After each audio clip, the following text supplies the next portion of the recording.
Why does evil seem to outweigh good?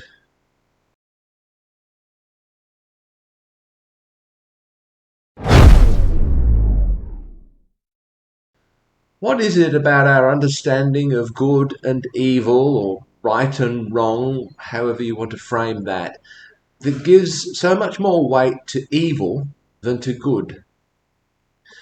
I ask this question because it seems to me that when a person does something that appears in our eyes to be evil, that immediately outweighs and undoes all of the good that that person may have done during their lifetime.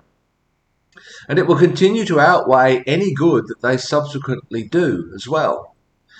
No matter how much good they do or have done, they can never balance the scales, let alone tip the scales in favour of good. I think this is one reason that people who believe in an afterlife and some kind of judgment are terrified by that, because they know that one wrong deed will outweigh all the good deeds combined. No one's heart will ever weigh less than the feather of Ma'at. I think this may also lie behind the idea of redemption in many religious belief systems. Any wrongdoing incurs an infinite debt against God or against the universe or whatever your particular understanding of that is. And this can never possibly be repaid in a finite lifetime.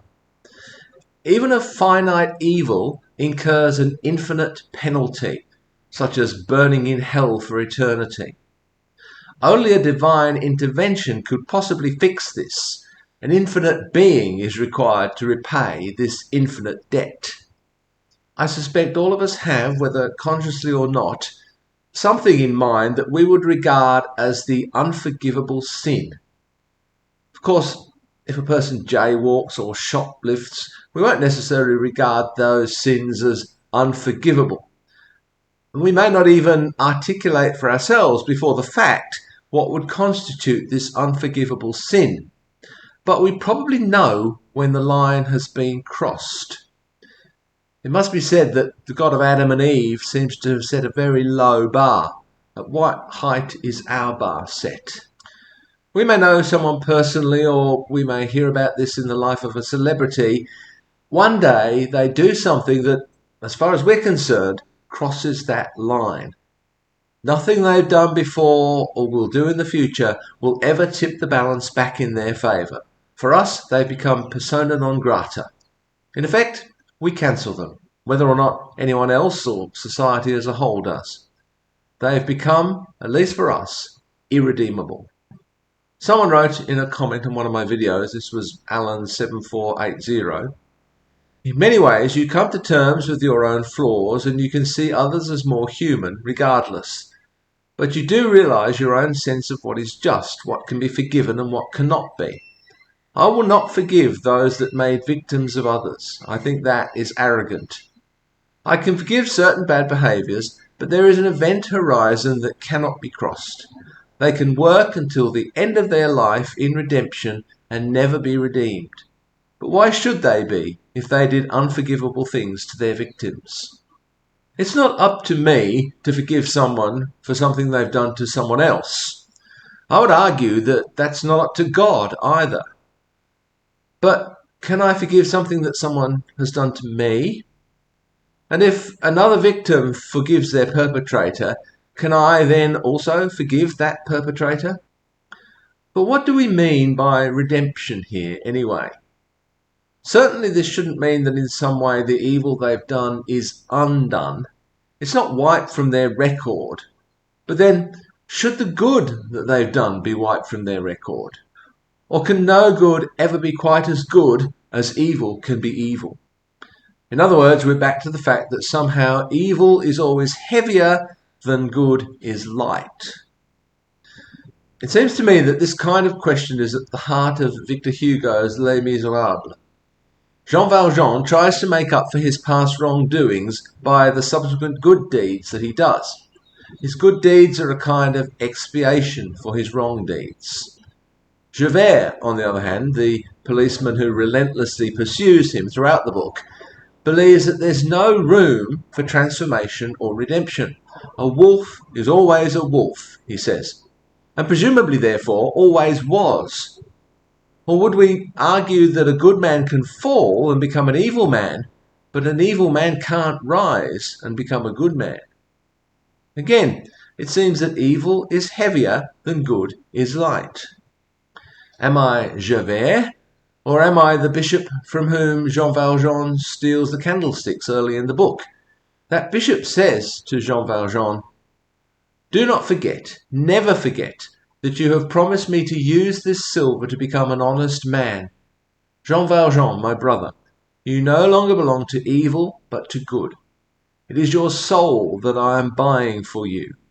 I withdraw it from black thoughts and the spirit of perdition, and I give it to God." I don't really want to bring God further into this discussion, but it's pretty much inevitable that a 19th century author will do so. Another classic story about the possibility of redemption is Crime and Punishment by Fyodor Dostoevsky. In that novel, Raskolnikov commits murder on what he considers rational grounds. He thinks it's a justifiable homicide. However, he becomes eaten up by guilt and remorse. It's a Christian woman, Sonia, who gives Raskolnikov hope for redemption. Some people will actually reject Christianity on the grounds that it allows for the possibility of redemption even of the worst of sinners. Of course, the idea that a person can, on their deathbed, simply confess their sins to God and receive a full pardon is abhorrent. As I argued before, in any case, were God to actually exist, I don't believe it's his place to forgive the wrongs someone has committed against someone else. Only they can forgive that. Neither Hugo nor Dostoevsky understand the situation in this legalistic, simplistic way, like some kind of legal transaction. Their analysis of the problem is much deeper and more nuanced. For both of them, I think, expiation requires the transformation of the person, not just the fulfillment of some legal contract or the use of some magical words.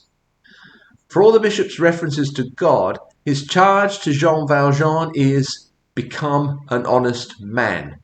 Change. And he believes that such change is possible. Javert, on the other hand, does not. Until the very end, at least. Can a person expiate their sins by committing to a life of good? Clearly, this is not just some kind of mathematical equation.